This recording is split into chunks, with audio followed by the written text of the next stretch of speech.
Background color. Select the style icon. Click the background color icon to define the background color of an element. It can get the value of a color or be transparent. By clicking on the black scale icon, you can choose the shade of black of the color to edit its properties in one click on it.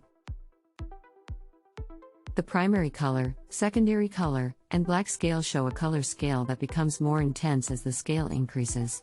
When you click on opacity, a slider is displayed that helps us to set how opaque the color ranging from the value 0, transparent, to the value 1, solid color, will be seen. This opacity element can only be used with colors, primary, secondary, and black scale. When you click secondary color,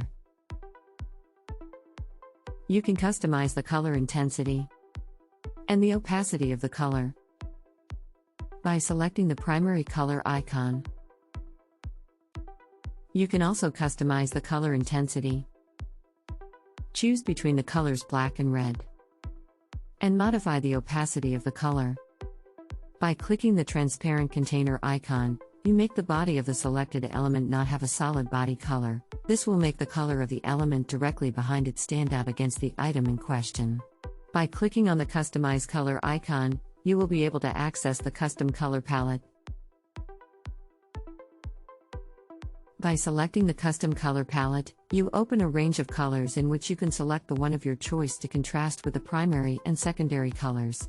By clicking on the color bar, you can select the color directly from the color scale screen. By adjusting the main color bar, you can choose the color of your choice. By clicking color code, you have the option to be able to enter the color code if you already have a color standard. The formats you can choose from are RGB, HSL, and hex. To return to the color options, click in the space of the initial colors. Thanks for watching.